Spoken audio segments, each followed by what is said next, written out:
I'm Andrew Stuck. I'm one of the co-producers of Walk, Listen, Create, and we're absolutely delighted to be working with Ali Pretty as she's about to go mad around the coast of Britain with her fantastic project Beach of Dreams.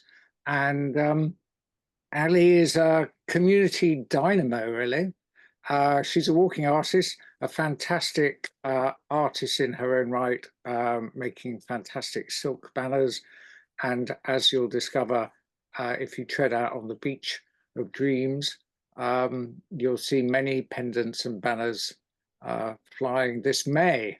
So I'm going to hand it over to Ali because Ali knows the other artists who are going to chat tonight. So Ali, over to you.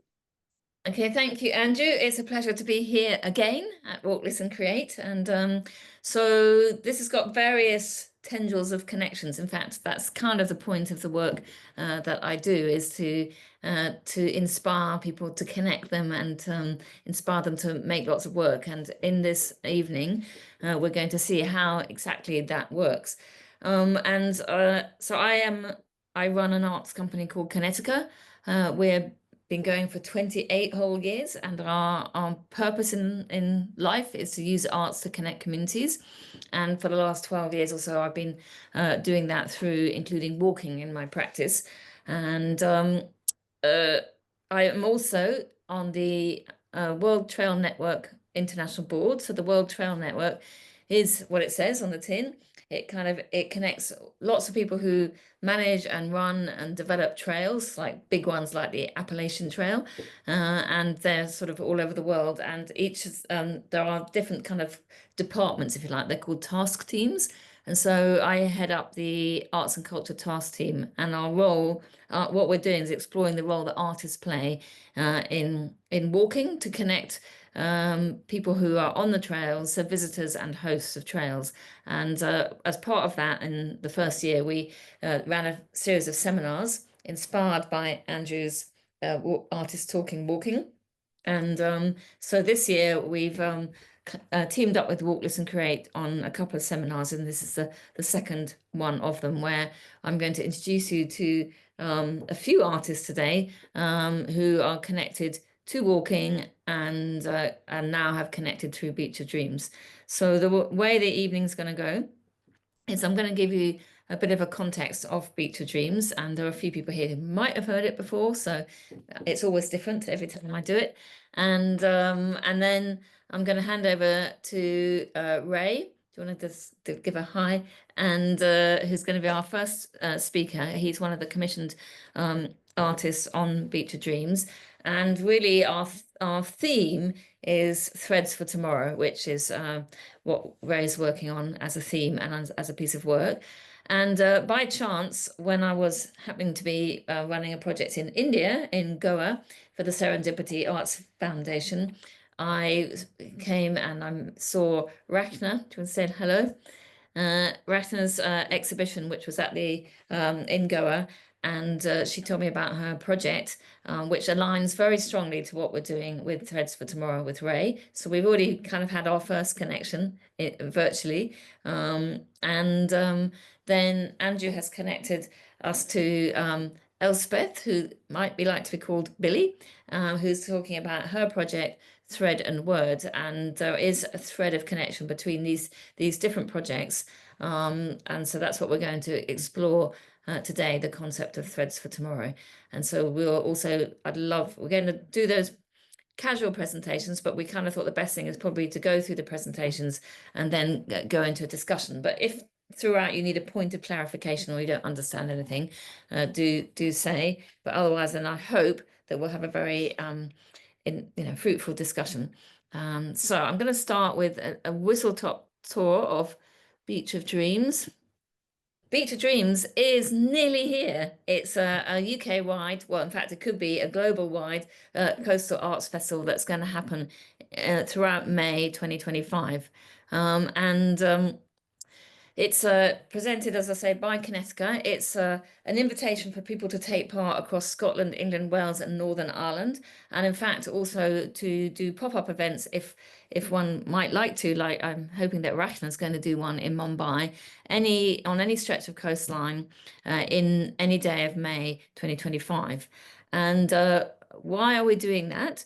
Because we want to have a focus on the coastlines and explore what they might become tomorrow in the face of the climate emergency and all the different problems that we're having. We're asking artists to walk with communities, to explore the different kind of themes, the challenges that are facing them on their coastlines.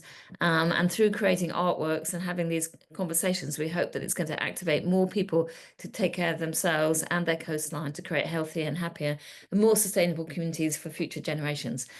Quite a challenge. And we've focused on the act of walking, and having talked to just recently, the last few minutes, to Billy about the power of walking in terms of for health and well-being, but also in terms of having conversations and inspiring work. We kind of believe as walking artists that it's a really strong practice for engaging communities and leading to kind of really deep conversations. So we'll see how that's going to work in various different ways. The Beach of Dreams is very elusive. Where is your beach of dreams? What does it mean to you? So our journey actually started in 2017 on a very scruffy bit of Thames estuary when I was walking with Guardian journalist Kevin Rushby. So one of the things as I've evolved in terms of my practice as a walking artist is what I really wanted to do was to kind of see what it would be like to walk continuously over several days, and how the conversation emerges, so how a narrative unfolds through the conversation. So what I found when I was doing my very early walks was like, I might walk for 4 or 5 days, or in the first Beach of Dreams, it was for 35 days. So me and maybe one or two others, like you've got Richard White, who I started with, is one of the artists I've worked with. You kind of end up holding the narrative because you're walking through all these landscapes, and other people are dipping in and out. And what I wanted to do was to think about how you might provoke or curate that conversation, so that on different days you might have different people coming in with a different kind of theme, but also how you share that conversation online as well as on foot with all of our kind of amazing technology we have. So I invited Kevin Rushby, who's an amazing journalist and writer, to write a daily blog. And he's an investigative journalist, and so we came to this beach which was glistening in the sunshine, which was quite unusual. And so he dived in down to the foreshore and was like, what is this? I never knew the Thames could look blue, and it was glistening. And he found out that actually it was a bit sad story, really, because it was a dump from the Blitz in 1945, but all this broken glass and all this kind of domestic rubble sort of was washing in and out of it, so it's kind of oozing with the Thames mud, and layers of waste were coming out. So every time the tide goes in and out, you get different sets of glass, which are different sets of history. And so Kevin wrote that night, what dreams were shattered when the bomb went off? This is the beach of broken dreams. So it's a simple quest narrative. This is a beach of broken dreams, but where is the beach of dreams? And what would happen if we shone a spotlight on all those fragments, those gems of broken glass that are sparkling in the sunshine, and we put them together? And could we not imagine a different kind of future? So that is the narrative that is driving the whole of the project. And what we really are doing this May is shining a spotlight on different groups, different artists who are really doing fantastic work along the coastline, and could make you think differently about our future, for sure. So we're inviting all those people to think about the future of the coastline, and it's quite overwhelming. I'm sure we all feel that everything's a bit overwhelming at the moment. And so what can we do? We can be where we are in our landscape with our feet on the ground, and thinking about what can we do right here, right now, and what is the question? What is the kind of thing that we need in our particular challenge that we need to find the answer to? So we've invited each artist to come up with a question, working with their communities, and to see what answers that they can find. So try and make it more tangible and more practical and less overwhelming. But then if each one of those those smaller organizations do that, then when all those questions are being asked, then we're addressing bigger global issues, but we're doing that locally and also collectively. So the answer is working together. So Beach of Dreams is happening all over the UK coastline, but we've got 8 regional partners and 8 commissioned artists. So we've been funded by the Arts Council to do this, and so those are the places that we've got most focused activity. And so Ray is working on the Thames estuary. But so we've got 5 in England, 1 in Scotland, 1 in Wales, and 1 in Ireland. And everybody right now, because we're nearly in April, is working extremely hard to get their commissions to completion. Ray and I've got a very busy weekend down in the studio, haven't we, Ray?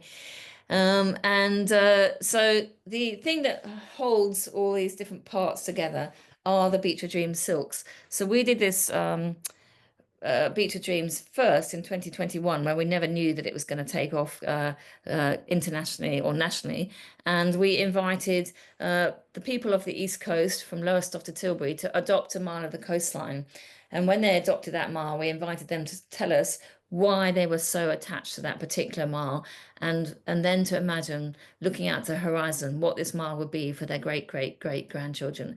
And we translated their stories and their images into these 500 hand-woven, naturally dyed silk pennants that represent each person's dream and the story. And so in 2025, I can tell you right now, there are 838 silk pennants that we finished dyeing on Sunday evening in our studio. So we've kind of got increased the people telling the stories, and each one of those stories is going to be up along with their climate commitments on the website. This is going to be the touring artwork that's going to go around the coastline and visit all of our commissioned artists. So I'm not going to talk too much about threads for tomorrow because Ray is going to talk about this. So Ray is the commissioned artist, and he's asking the question, what tales does our waste tell? Which is what connects all of us here tonight. But very quickly, we've got other artists. We're going to Wales, working with Jason Singh. What can be revealed if we truly listen? We're looking at the power of nature, what lies beyond the water's edge, nature-based solutions. We're creating a new song in Northern Ireland. What does the sea sing to you? Julie Brooke is creating a tide line in Scotland in Fife. When is it that we are truly in our element? We are working along the East Coast with Historic England.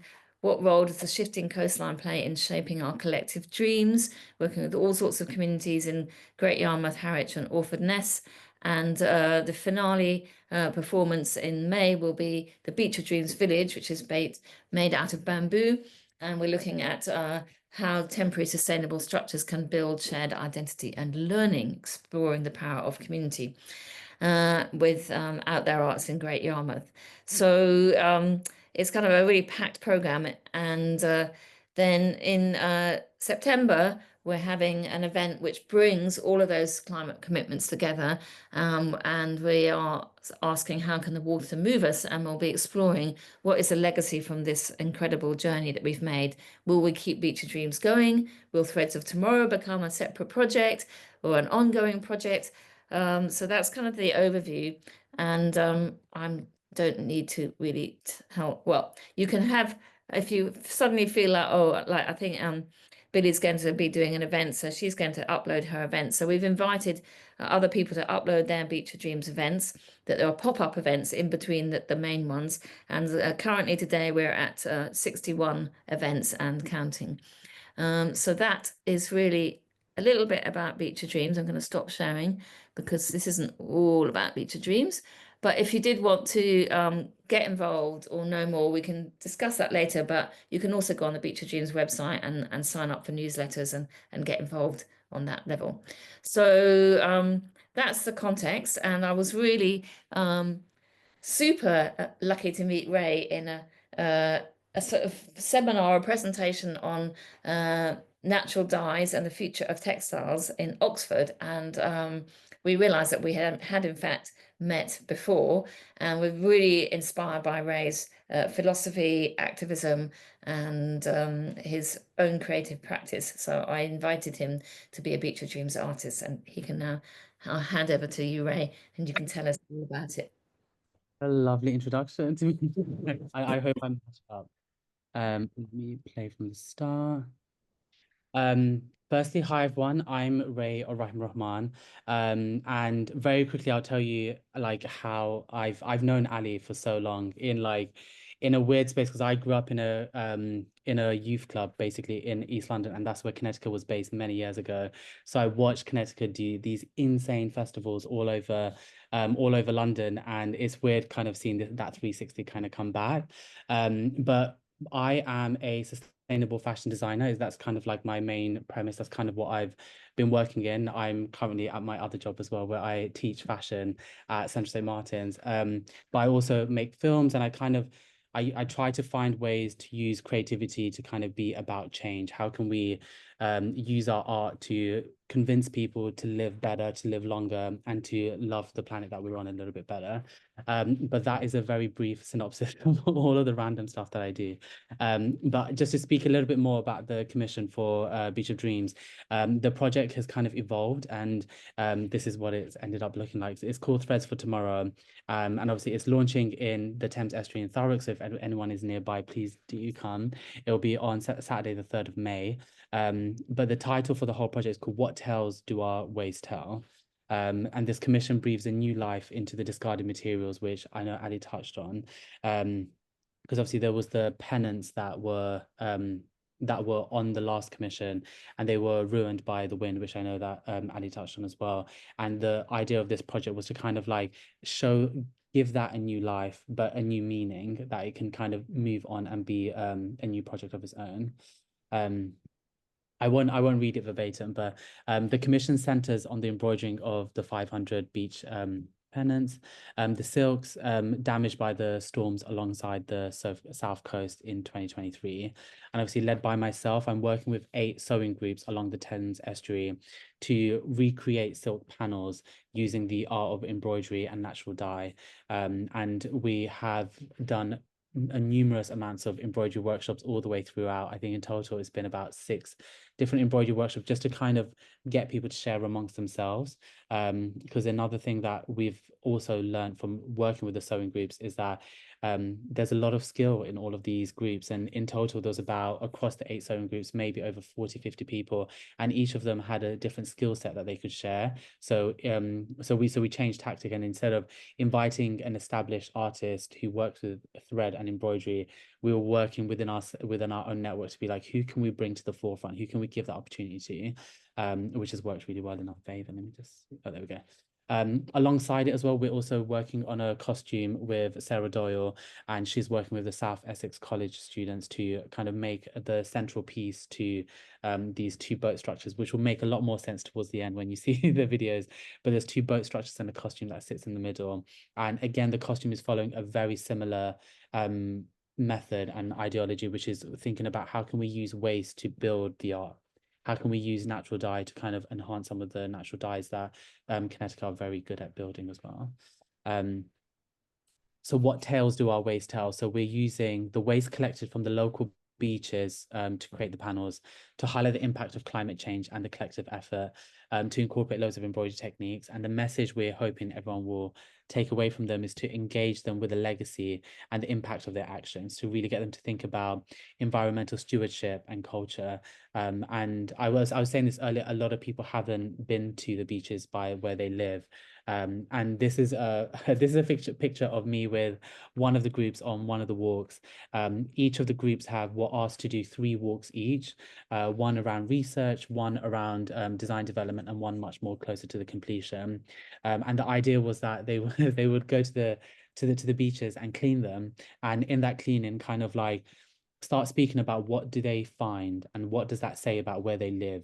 And this is a good example, because obviously this is Subrung, one of the sewing groups called Subrung, and they're based in near Kingston in South London. So the waterways where they live in are usually quite clean, but then so we chose this one normal walk, like one of the walkways, and it was full of a lot of trash. So we and it was quite fun to see what type of trash. There was a lot of like tennis balls and a lot of things around like sports that happen on the water side. But one thing that they really fixated on was there was a Gurdwara that was not too far down, and a temple, and both of those temples do their offerings in the water. And what happened was that the council always had this like barrier where all of the waste just kind of is accumulated, but sometimes a few things come out of that. So the group were very fixated on trying to find those elements, so like coconuts, fabrics, threads, to be able to rework them into their panels. So do tell me if I'm talking too much or too fast. And the other component was to draw and design. So obviously we're asking people to then go back to the coastline. And before they were looking and finding and discussing, this time it was about drawing and designing and reinterpreting what they see, and kind of reflect on what's around them, the textures, the patterns, and so to kind of think about what can they bring forward into their panels. Obviously, I wasn't going to read this, but I do want to read this verbatim because obviously it's on the screen as well. And then the last walk was to plan and finalize. Was we were asking everyone to go and walk and just kind of really finalize, are they speaking to what they saw? And obviously, sometimes when you're in that design process and when you're making things, you can kind of sometimes lose the intention and what you started with. And that last walk was just to kind of make sure that people were understanding what they were doing it for. It was about trying to tell a new story about the coastline that they're on, try to understand what are the things that impact their coastline. And these are a series of images that I thought would be quite fun to share. Again, this is us on the walk, and there was a lot of stuff that we found. The ladies were obsessed with the bike that they found, and obviously I had to very sadly let them let it go because I was like, we can't break that up for the embroidery.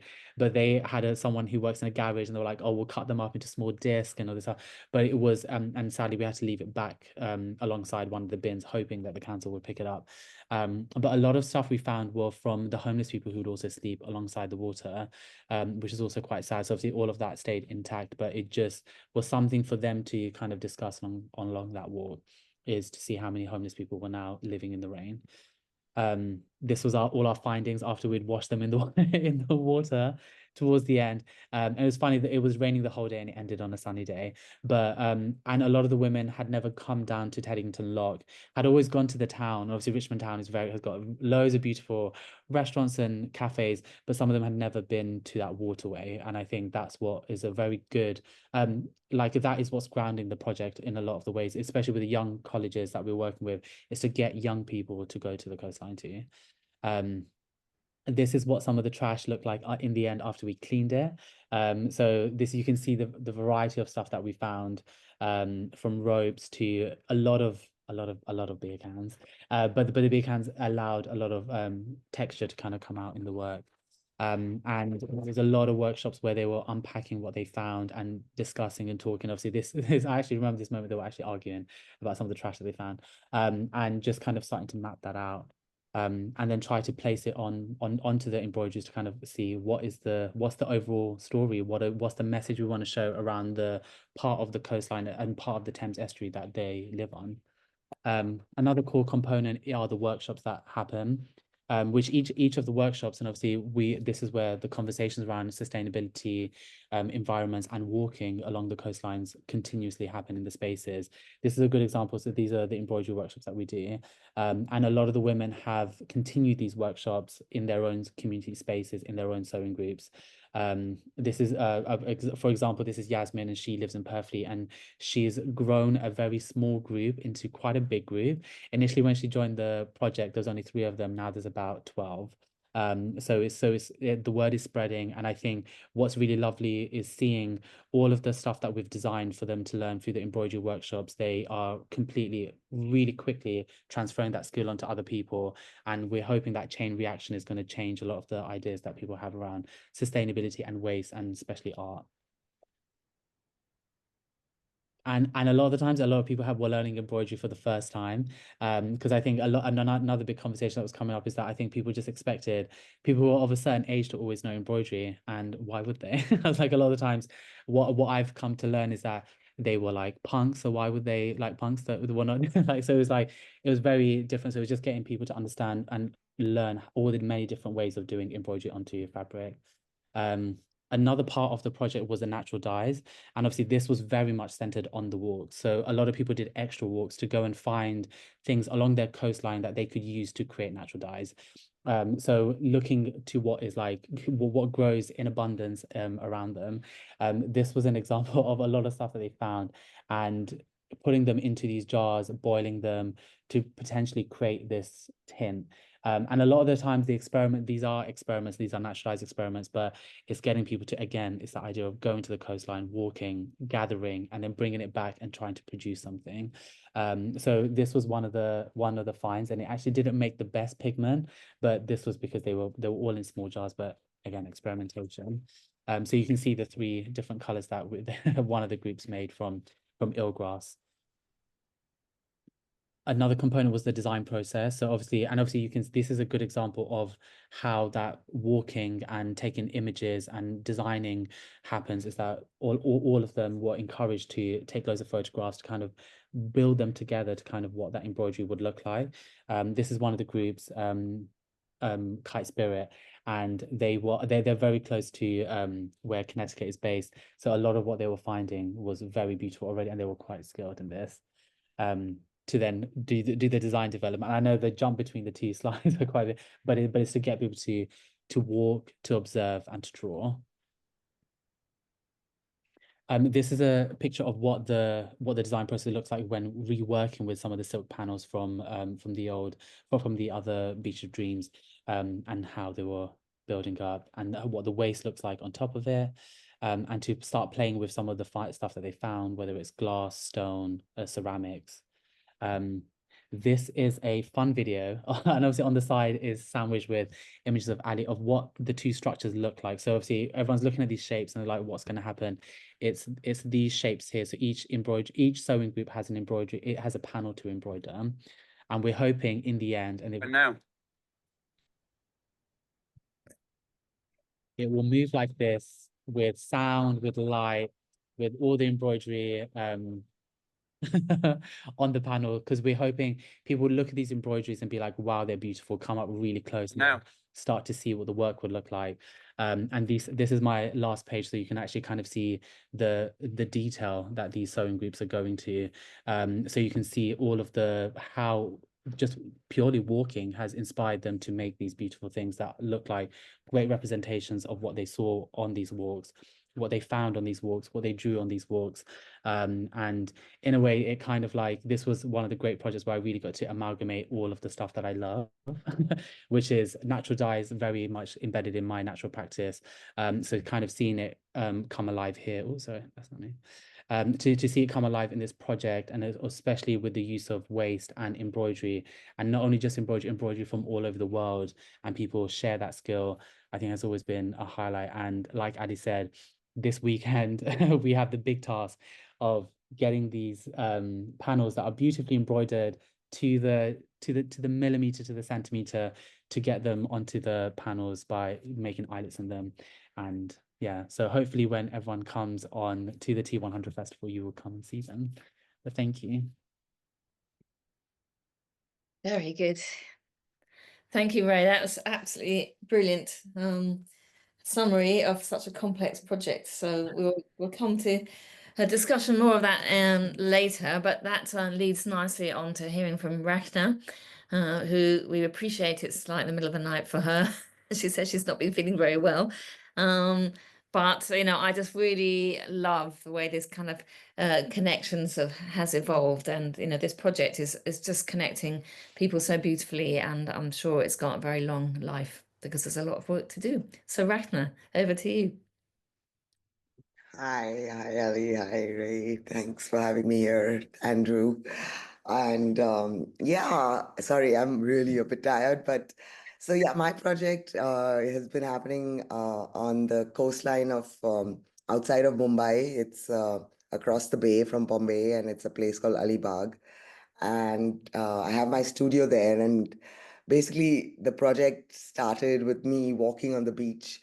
And of course, as an artist, I picked up a lot of shells and, the stuff that attracts my eye. But at the same time, I also saw a lot of trash that ends up on the beach from the ocean and also from the villages along the coastline. And I was just wondering, how can I kind of show what is going into the ocean and what the ocean is giving back to us? And I kind of conceptualized creating a large tapestry that would weave together the materials that I was finding on the beach to just show how and what we're doing really to our coasts, and highlight the problem of trash management and garbage collection, which is a big issue in Indian villages as well. So I started by creating a very like a giant loom out of like recycled door frames.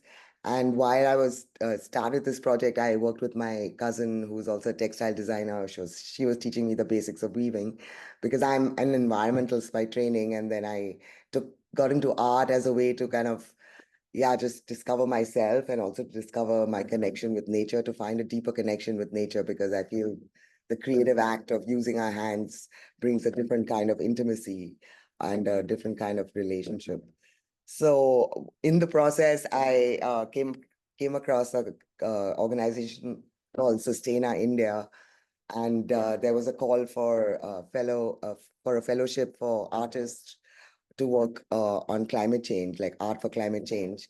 And I proposed the project that I'd already started, and I got funding for that, which then allowed me to include the community. So I worked with 20 local women who were part of a self-help group from the coastal village where my studio is.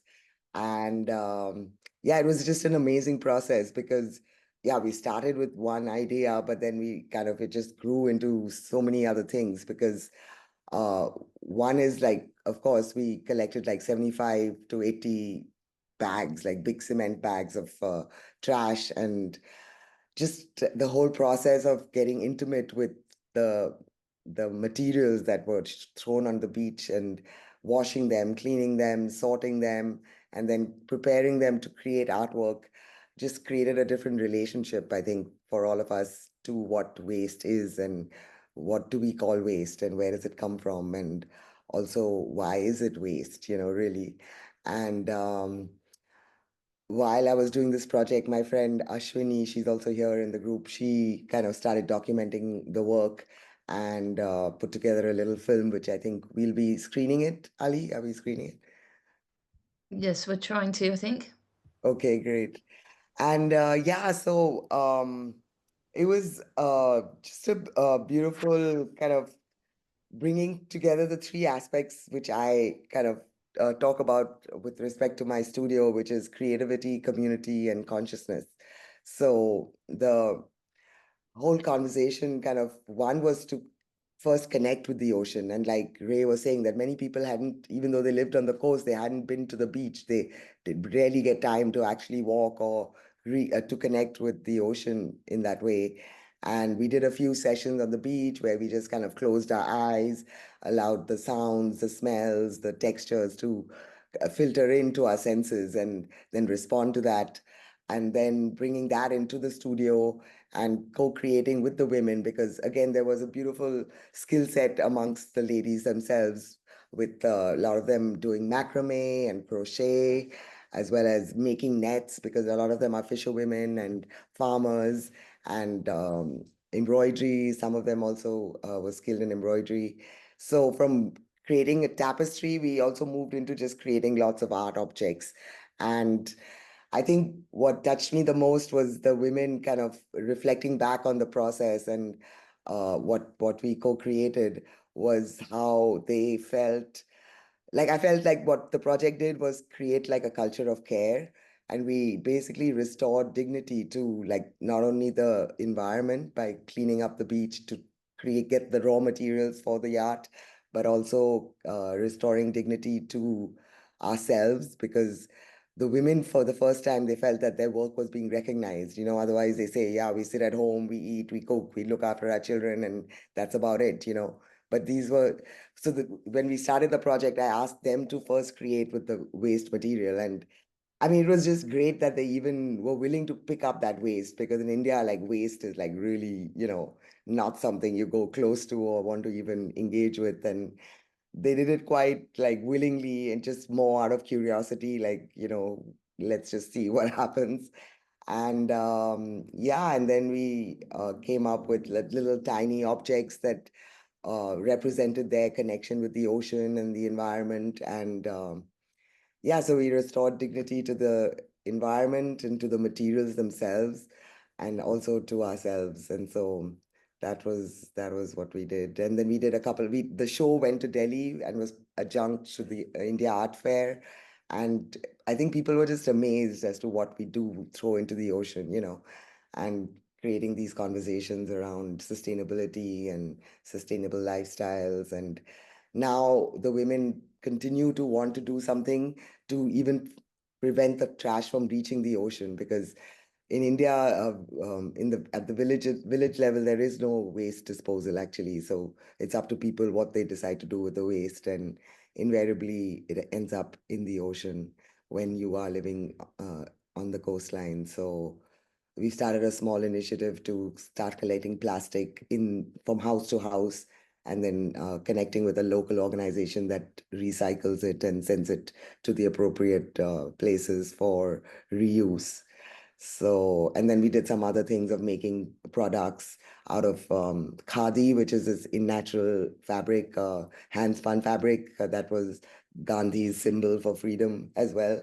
So we connected that with the waste and created products which we also sold. So just small things that we are doing that with the women and yeah, in the communities.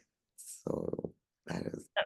Brilliant, Rachna. And I think we have got your film link in the chat. So Andrew, so I think we'd like everyone to have an opportunity to see it. So Rachna, how long does it last? It lasts about 3 minutes or 4 minutes? 3 or 4 minutes, yeah. Ashwini, you want to say anything about the film? Or Ashwini made the film, yeah. So yeah. Yeah, I think it's around 4.5 minutes. And when I kind of bumped into Rachna one evening, and she told me what she was doing with the women, and they were going to visit the museum in Bombay, where they were having a tapestry museum at that point, a tapestry and embroidery museum, exhibition at that point at the museum. And all these women, they were coming to Bombay for the first time to see it. And Rachna asked me to be there. And when I saw that enthusiasm that the women had, and I was like, I just have to make this film. We have to document what these women are doing, and their reactions. And it was really amazing watching them do it. And they were also enthusiastic about it, and they were also excited about being able to do something, create something. The whole process of creation was something that really got them very excited. For the first time that they felt uh, they felt a kind of sense of belonging, even to where they lived, which was on the coastline. And as Rachna said, that most of them had not even been to the beach, because it's something that is taken for granted, and they don't really go, though they may live right next to the beach, they don't really go on the beach, or they don't really engage with the sea or any such thing. So yes, it finally kind of made them realize who they were, gave them a sense of belonging. It was like a newfound respect. Yeah, and it was something that I felt definitely needed to be documented.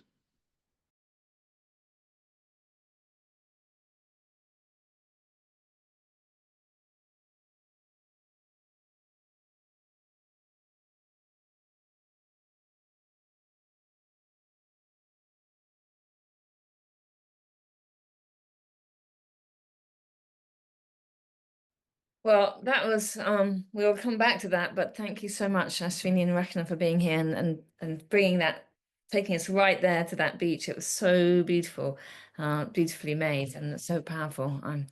I get very moved every time I watch it. So, and I'm sure there's people here who've just seen it for the first time.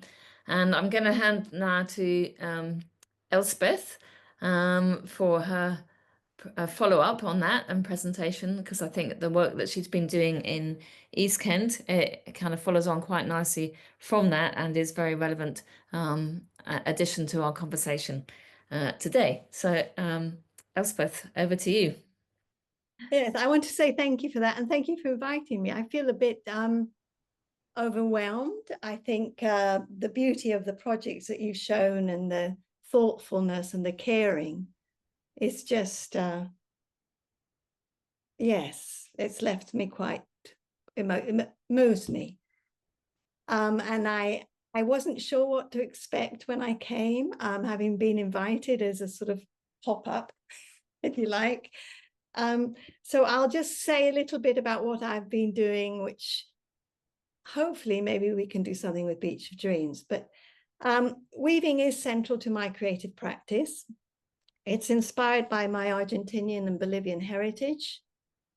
I draw on the Incan history and the Quechua language of the Andean people. And it's maybe thinking a little bit about the presentations. I mean, my weaving is actually rope making. I hand make ropes. I have a little machine, and I think you might be able to see it. I don't know whether you can. I'm in my studio, but it's there at the back. It's a bit of a Heath Robinson type affair. It's got hooks on it, handles. And I do a lot of work within different communities, because I find threading ropes shows how interrelated storytelling is.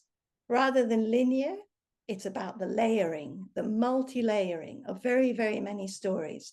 So when I use the rope making machine with people, it's time, because weaving takes time, as anybody who's here knows, setting up, but the setting up becomes really part of the process. Choosing of colors, thinking about symbolism, and that layering. So from that, we make knots, and I use the kipu knotwork, which is an ancient form of communication, pre-literate, used by indigenous communities. And to this day, in Andean villages, there are people called kipu kamayoks, and they can read the knots. So before I speak about Weave and Read, I would like to put the project Weave and Read in its context.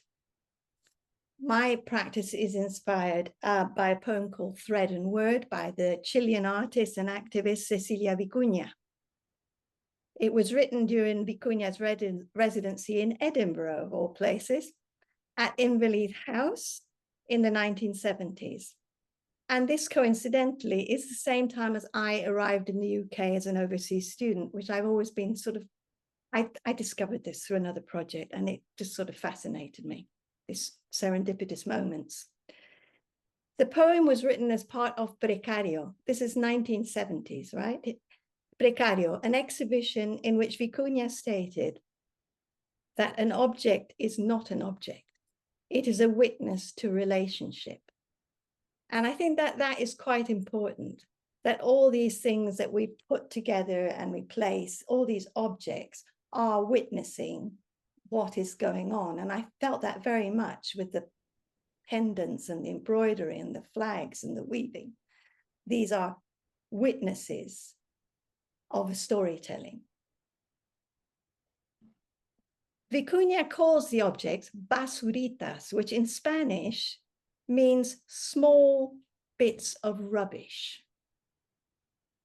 And they are created, these basuritas that she made in the 1970s were created in the moment and of the moment. And they were a reflection of spiritual indigenous thinking and the power of the individual and the communal intention to heal us and the earth. And I think that sits very well with all the work that's happened here. And it is a form of healing. In indigenous language, in Quechua language, there's a concept called sumac causai. Sumac causai gives the land equal rights to people. people and the land are one thing. They're not in a hierarchy. Everything exists in relationship to everything else. In 2022, I was commissioned to work on a project with the Museum of London Archaeology through Walk Create. And the project was to explore the potential of the arts to sustain, encourage, and more equally support walking during and recovering from a pandemic. As part of this commission, I worked with, and had previously already worked with, but this was a central piece of the commission, I worked with adults with learning disabilities in East Kent. And they are people from East Kent Mencap, which has hubs of several centres all over the coastline. And this resulted in a publication called Intertidal Calligraphy. We actually published a book of poetry with people who couldn't read and write. We did this with the assistance of academics, and it was all done through walking. We did it with academics, talking, walking, recordings, videoing. Why I brought this along is that this was a student. I mean, students joined in from the creative writing course at Canterbury University, and a student actually wrote this. And she wrote about hagstones, and hagstones are very mythical down here in Kent. They're holes in stones, you look through them. And they're called hagstones because people in the past thought they were witches and they could look through into the future. And it's a rather beautiful poem, so I'm just going to play it for you very quickly.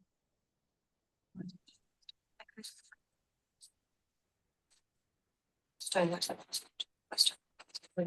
the city of winding roads. Through the hagstone is the future, potential and possibly more probable every day. And through it all, unaffected and unrelenting, the crash of waves on a shingle shore, beating all of time into a pebble that anchors me to the here and now. Behind me, an ever-changing city. Before me, an everlasting ocean. So, I'm stopping the share there. So that is part of the book and part of that process of actually walking, talking. And the members from East Kent Mencap were an important part of that. As I explained when we met, I had our first meeting, it's very difficult when you're working with adults with learning disabilities to share too many images, too many photographs, too many films. There are all sorts of safeguarding regulations about who you can show and who you can't show, quite rightly in my view. But I'm very happy to share that with you. So now on to Weave and Read.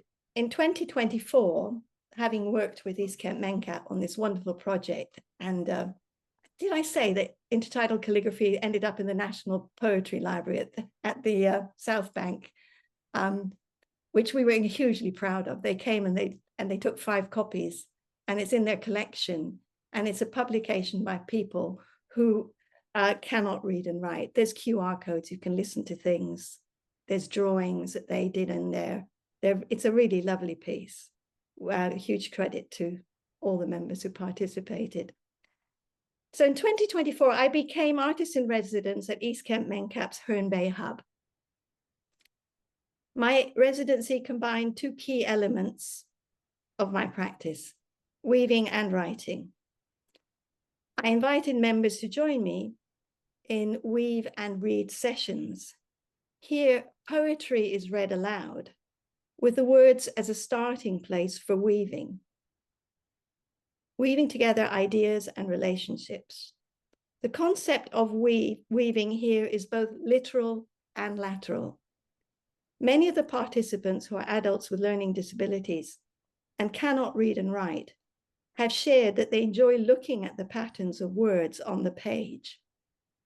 They like going to the library. And I found that fascinating. And it took me back to the indigenous idea of weaving, knots, communication. We have such an emphasis on literacy. It makes me think, if you are born in a way that you cannot read and write, how do you participate? And I'm forever grateful to the members of East Kent MenCap because they have allowed me to be with them to talk about these things and to be able to think about other ways of communicating. The work that I have done with East Kent MenCap and with the members is guided by the Black Mountain School poet Larry Egner. We read his poetry. He lived with cerebral palsy, and for him, the position and form of letters on the page was as crucial as their meaning. Egner was a poet for whom the physicality of writing was painful and precise. Now, this experience is shared by many of the adults at Weave and Read.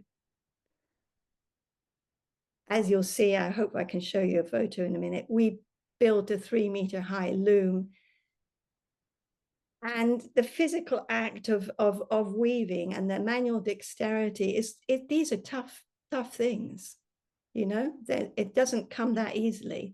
And you've got to actually be accepting that we are all going to do this in different ways. So we walk, we weave, and we knot. In our breath, we find poetry. And through our walking, our activity emerges. It is an important and pleasurable activity contributing to well-being. As I said earlier in our pre-meeting, a lot of the members from East Kent MenCap don't catch buses. They'll walk to the centres because it helps the breathing, helps them. It helps their lungs, that movement. It makes them feel better. They also like to walk down to the sea and look at the sea because it calms them. Lockdown was a terrible, terrible time for the members who were incredibly isolated and couldn't do things that were which were hugely important to their well-being. So we had initial funding support from the Margate Bookie, a local book festival, who are interested in making the festival accessible and inclusive. And as in the way with community projects, we had moments of enormous serendipity. It reminded me of when Ali met, oh, I'm so terrible with names, on the trip to Goa. Yeah, those moments where you just think, you know, you're on the right course because something happens and you think, yeah, this is working. This is really, really good. So there was a pilot project by Circular Margate and the Bomvolk Studios with Turner Contemporary in Margate. And they'd started this pilot project about reusing materials from their exhibition spaces. It's still continuing, but it was the beginning of it. And we were asked, artists in the area were asked to put in tenders for the materials, and we did. And so we got given, this is where we built this 3-meter loom, because we got given enormous pieces of wood, which would have been unthinkable, you know, in how we work within projects. And they delivered these. We got the tender and they delivered the wood. And so we became part of this pilot project for Circular Margate, which is about sustainability and about reusing materials from a large art gallery and how it can be used within art projects and then within communities and keep the whole thing going. I would strongly, if you are really keen, is look at their Circular Margate on their Instagram page. They have done an evaluation of their aspirations, of the realities of those aspirations, and about the limitations of thinking about how far this type of activity can go. I suppose I should really show more of the slides. I've been inspired by the Abacans. I don't know if you saw at this exhibition at Tate, these are massive hanging structures. And yeah, we talked about those, and also very rooted in the land and in environment. And so we got these great big clunks of wood that arrived. And then, of course, I thought, well, yeah, this is great. You had this idea. We're going to build a 3-meter high loom. Who's going to build this thing? I haven't got those skills. And Vince, who was the maintenance manager at East Camp Mencap. Amazing guy, stepped up to the plate, came over, there he is, started to build it. We came up with a design of what we wanted this thing to look like, and there we go. And it was just really magical. And then we started to weave. And this is one of the few images I can show you, but it became very much like drawing in the air using materials. I'll add to that we go to this East Camp Mencap scrap store to get our materials. East Camp Mencap have a scrap store, which any artist can go and buy materials from, which is all about reusing and recycling of materials. And I think there's one last one with me up a ladder. Yes, which is all very difficult. I mean, it's lovely. It's a lovely picture and it's good fun. But on the other hand, you cannot ask people to start climbing up ladders to do weaving. So there are limitations. You know, I'm first one to acknowledge this, to what we can actually do and achieve. So like Cecilia Vicuña, we create objects called basuritas. As you can see, we've got little pom-poms and all sorts of things in there that bear a relationship, witness our relationship with each other and the surrounding landscape. We walk, we come back, we listen to poetry, we talk about it. And this is all rooted in the Quechua language, where there is an explicit understanding that we are all part of an interrelated cosmos, all of us. Which brings me to an important point about the East Camp Mencap members, because I'm a firm believer that we cannot have environmental sustainability without social sustainability. And I think that until we learn to care for each other, it's very hard for us to start caring about nature and about the land around us. I find this quite difficult when I am with members from East Camp Mencap. A lot of them have been bullied, have had terrible experiences at school. They do not feel safe down the streets.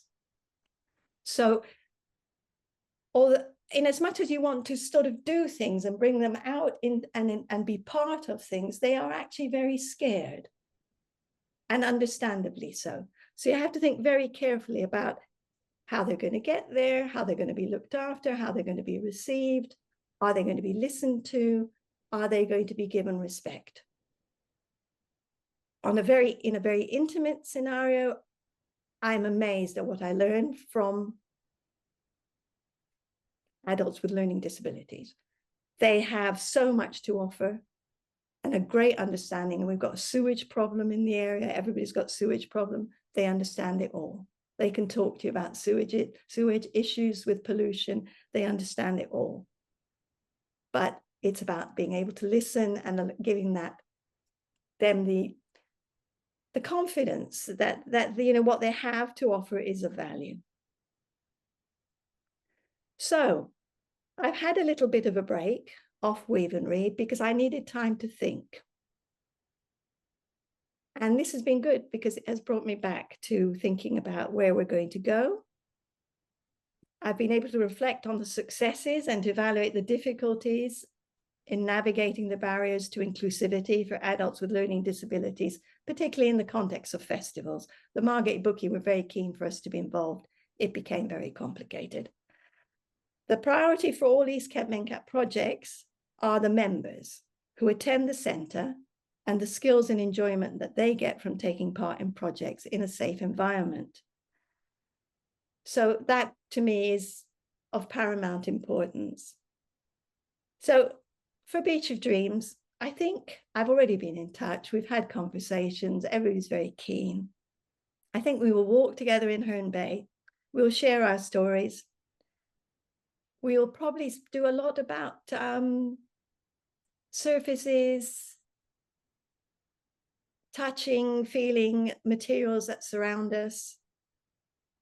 And I think if you look carefully at our loom, it's a bit flat. So I've started to think that we're going to start making it grow. So we're going to make it more 3D and start making more of a landscape. and see where we go with that. Just growing it out the sides and going to East Kent Mencap, talking about the materials that they've got at the scrap store in Ramsgate, getting those over to Herne Bay, and then trying to make it become more landscapey. Yeah, so that's about it. And I can't thank you enough for inviting me. I'm just amazed at the work that's going on. Thank you.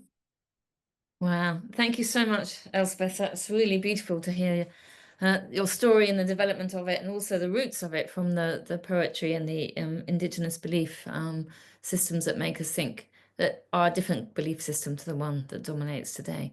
So I think what a incredible evening so far. I mean, really, really rich. And as I said at the beginning, really what I'm amazed at is how these connections, come, all these connections have come fairly spontaneously. And, we're already all connecting in a bigger way. And I'm sure that this will continue to happen. And that is the power of art. It's the power of walking and, the power of being open to people, different people doing different things. So I'd just like to invite anybody to jump in with a comment or a question or an emotional reaction, whatever you feel like it's as. Yeah, there was only one question, which is at the beginning by Anne-Marie, who said, "This is a great project. I wonder, what is the life cycle of these embroidered panels? Where will they end up? Was that part of the discussion?" And to be very open with yourself, it always was. And to be honest, like me and Ali, and obviously everyone here who knows Ali knows, it just through just one conversation, everything can change. And I think that is kind of the remit that we're going to potentially follow with these embroidered panels, is hopefully through just a series of conversations with other people, other organizations, that there's other lives for these panels, just like there were for the 500 pennants that it started with. This became a continuation. If in a way it's still the same project, it's just evolved, and who knows what will happen to these embroidered. Somebody else might come along, cut them up, and then do something else with them. But yeah, so I just wanted to answer that. I'd like to tell you that they are already going on tour. They will be in Weymouth, which is a finale event for Beach of Dreams. But before they go to Weymouth, the silks are going to Dunkirk. So not the panels, but the panels are going to Weymouth. So, and they will evoke a whole conversation. I mean, there are 2 small boats, and there's a lot of conversation around small boats and who arrives on small boats and what happens to them when they get here. So yeah, I mean, everything that we do creates a legacy and creates a starting point for the next thing. It's a very strong principle of Connecticut and what I do. Catherine, you have asked, what gives you hope of change and awareness of the problem of waste? Yeah, I think that, they're all wonderful creative projects, creating art out of waste. And so that there's another part of me that thinks about change and communication circles and how you evaluate, the awareness, how the awareness is spreading, how everything is changing, because basically there's too much waste. So it's really a case for me of also of how art can change people's awareness of the very large problems that we do have in the world at the moment,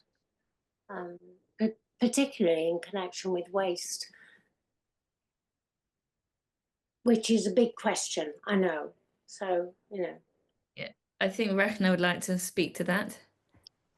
Well, just a small anecdote about what happened while we were making the artworks with the beach waste was that in the end, I think the idea of waste itself changed. And the title of my show was, in the end, there's no such thing called waste, because the women, like when we were looking for materials or we needed some particular color of rope or some more fabric or something, then we'd say we're going to the beach to find some treasure instead of waste, And so then it became a resource. And so I feel like it is a small change, but it was a shift in just the concept of waste. And, that in itself, I think, is a big thing in a way, because then you also think about what you use in your house, and, can you not use those single use plastic things, because you have no other use for them. But if it's and that culture existed, I think most of our communities and our families, my grandmother and people, we all collected, and there was not that much waste. So it is a very, contemporary and very now problem. I mean, even in the last, at least in India, it's been since my time. So like that, the last 30, 40 years when it's really escalated. So it's not so long ago that we did know that there was waste is not really something that's a necessity. I don't know, maybe reminding ourselves of some of those traditions and practices as well. Thank you. Narissa. Narissa.